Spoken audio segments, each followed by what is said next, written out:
Halo semuanya, ini adalah rekaman dari Eastern Art Review untuk minggu ke-12 GSLC. Jadi kita bakal mencoba untuk mengunjungi museum atau galeri, dan tempatnya mungkin bisa beda-beda ya dari satu semester ke semester yang lain. Tapi biasanya kita bakal ke Nuart.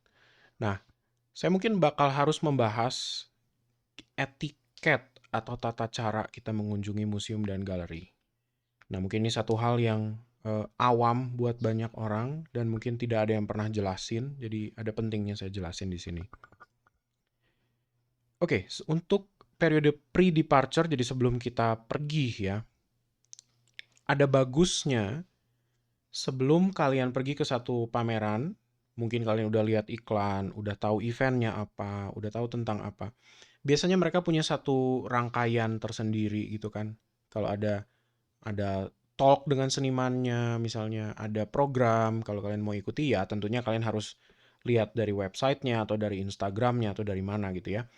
Nah, tapi secara umum kalau kita mau mengunjungi si galerinya sendiri, apa sih yang perlu dipersiapkan? Pertama, jangan bawa tas ransel besar yang biasanya kalian taruh di punggung itu ya. Karena sering kali kejadian, kalau tas terlalu besar, kalian lagi jalan di galeri, terus kalian berputar, memutarkan badan, tas itu bisa memukul karya atau menyenggol karya. Dan ini sering kali kejadian entah bendanya jatuh, pecah, tergores. Jadi hindari kalau bisa bawa barang-barang yang besar seperti ini. Kalau seandainya ada, titipkan atau taruh dulu di tempat yang aman. Ya. Jadi itu salah satu tips, jangan bawa barang-barang yang terlalu besar. Boleh bawa notes, boleh bawa buku, boleh memotret, itu tidak ada masalah, tapi ada peraturannya. Kedua, hindari juga dress atau baju yang sifatnya mungkin agak panjang ya, yang sifatnya seperti gaun atau misalnya jaket juga kadang-kadang ada yang ada slayernya atau ada shawl yang kalian pakai ya.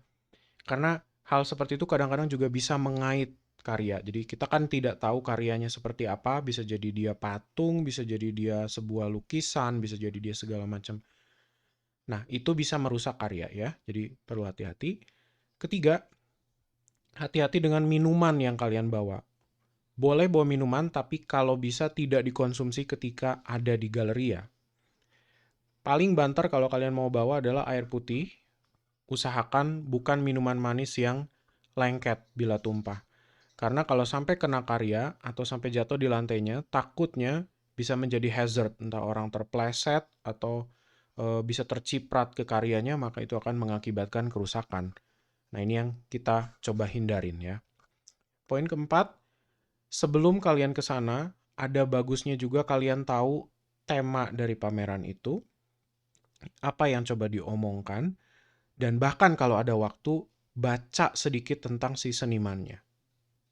Dengan begitu, kalian menjadi siap waktu kalian datang ke sana. Ke sana, kalian bisa mencerna isi karya-karya yang ada di sana dengan lebih siap atau lebih baik. Berikutnya ada etiket museum.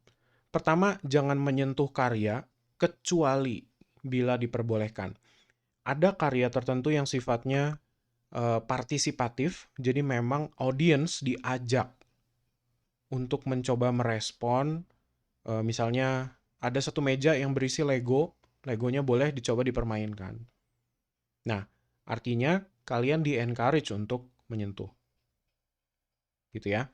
Tapi pada umumnya kalau misalnya dia karya yang tidak partisipatif, jangan disentuh dan tolong jaga jarak dengan karya itu. Karena sering kali kerusakan terjadi karena orang-orang tidak menjaga jarak. Kedua, jangan berkerumun atau menghalangi jalan. Jadi apalagi sampai karyanya terhalangi, jadi orang-orang tidak bisa melihat gitu ya. Yang paling ideal adalah kalian mencoba untuk melihat karya itu secara bergiliran. Jadi kalau seandainya sudah, boleh move on, kasih waktu ke tempat yang lain. Melihat karya tidak harus dipandang dalam waktu yang lama untuk melihat atau mendapatkan makna. Biasanya silakan survei dulu. Kalau ada karya yang menarik buat kalian, silakan kembali nanti untuk melihat lebih detail. Tapi bukan berarti jadi setiap karya harus betul-betul dipelototin di situ selama 15 menit. Karena maknanya belum tentu akan datang ke kamu karena kamu melototin dia 15 menit. Biasanya maknanya datang dari proses refleksi, membaca lebih lanjut mengenai karya itu baru muncul, ya. Ketiga, apakah boleh selfie di dalam galeri atau museum? Sebetulnya boleh, tapi biasanya ada museum tertentu yang tidak mau, tidak memperbolehkan kalian mengambil selfie, dan tentunya hindari tongsis ya, karena kadang-kadang tongsis itu juga bikin orang suka terjatuh karena dia mencoba untuk memasukkan diri ke dalam satu frame yang gede, tapi gara-gara badannya terlalu belakang-belakang, jadi dia off balance, maka biasanya dia terjatuh ke belakang. Nah, terus kalau kalian memotret, usahakan matikan flash kamera. Kenapa demikian? Karena kalau seandainya karya itu, bayangkan ada ratusan orang setiap hari datang dan mengambil foto menggunakan flash. Begitu dia disinari dengan cahaya seterang itu ratusan kali per hari, tahun depan warnanya sudah bladus. Jadi itu salah satu aturan kenapa flash biasanya disuruh dimatikan kalau mengambil gambar. Jadi lakukan hal yang sama kalau kalian mau ngambil gambar atau mau foto, boleh-boleh saja, tapi tolong dimatikan flashnya. 4. Tidak duduk di lantai, jangan bersandar ke dinding galeri, apalagi tempat karyanya digantung. Dan juga jangan membuat keributan. Biasanya museum dan galeri itu dibuat untuk orang melihat karya dan berpikir. Ketika ada keributan, biasanya mengganggu orang itu dalam menikmati karyanya. Kelima, tidak makan atau minum ketika ada di dalam galeri. Itu udah jelas. Jadi bisa menimbulkan kekotoran dan juga bisa mengganggu karya.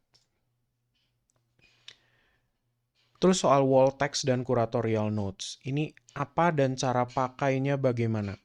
Biasanya di setiap kita masuk ke sebuah pameran, biasanya akan ada sebuah kata pengantar atau curatorial notes atau biasa disebutnya wall text. Apa gunanya wall text ini? Jadi setiap pameran yang dibuat biasanya menggunakan sebuah bingkai pameran. Ini bukan bingkai secara literal, bingkai dari kayu, tapi artinya bagaimana semua karya ini dilihat atau dikelompokkan atau digrupkan. Nah, wall text dan curatorial notes ini berguna untuk memberikan kalian konteks cara baca si karya tersebut. Jadi baca wall text ini sebelum kalian melihat karyanya, sebisa mungkin. Karena itu akan membantu untuk melihat kalian memahami si senimannya dan memahami karyanya. Bagaimana caranya melihat karya seni? Melihat karya seni itu praktis kepekaan sebetulnya. Jadi artinya setiap orang akan punya kesimpulan yang berbeda-beda dari karya itu dan mendapatkan makna yang berbeda-beda mungkin. Tapi makna itu ada di dalam batasan bingkai tadi. Jadi artinya bukan interpretasi bebas, karena kita akan dikasih konteks ya kan melalui curatorial notes tadi. Tapi setiap karya punya energi rasa maksudnya. Jadi kalau kita lihat dari sebelah kanan patung itu, ada pose yang diciptakan si perempuan itu, apakah dia terasa ringan, apakah dia terasa sedang mengambang, apakah dia terasa tertiup angin, ada efek gerak di roknya, atau ada efek gerak ayunan dari tangannya. Itu semua dibedakan oleh interpretasi kita masing-masing. Termasuk materialnya ya.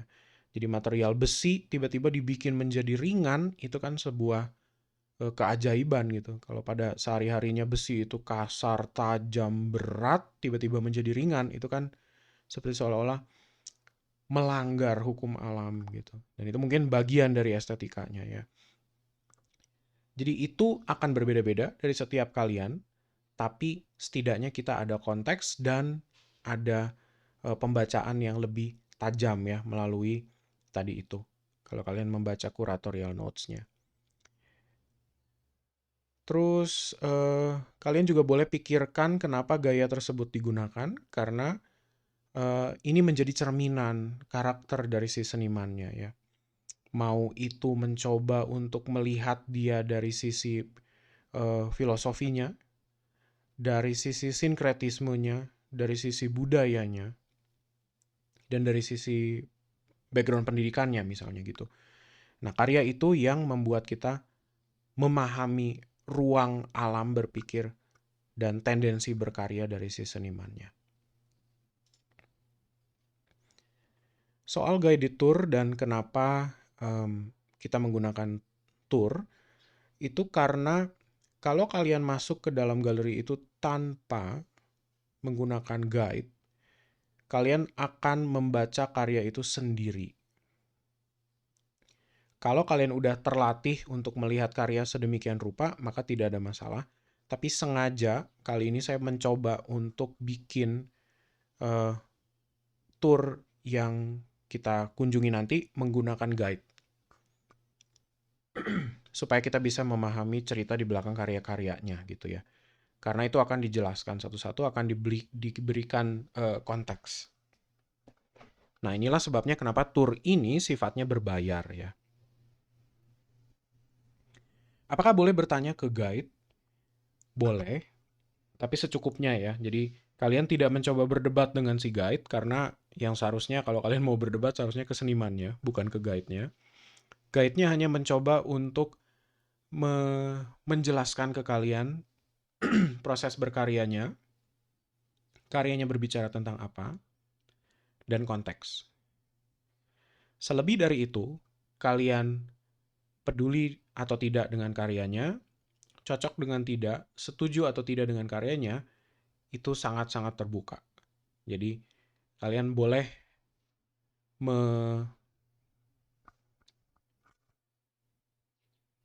mencerna itu sendiri ya. Jadi, jangan mencoba untuk diantagonisir dengan guide, karena kasihan mereka hanya mencoba untuk menjelaskan. Terus setelah selesai tour, apa yang harus dilakukan? Jadi pertama, bisa kalian diizinkan untuk kembali mengunjungi karya, melihat ulang dan mengambil notes ya, karena ada assignment kan dari ini. Jadi silakan kalau kalian rasa itu butuh untuk dicatat, difoto, silakan.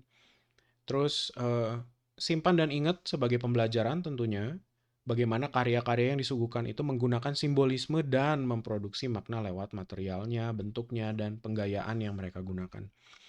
Tentunya ini ada di ruang seni yang mana kalian desainer, jadi tentunya berbeda. Tapi yang kalian gunakan adalah bagaimana simbolismenya dipakai. Jadi pembelajarannya di situ. Bukan berarti saya minta kalian bikin patung, enggak, bukan seperti itu. Tapi pemikirannya yang penting. Karena di dalam desain pun kita mengenal gaya, dan gaya itu punya makna.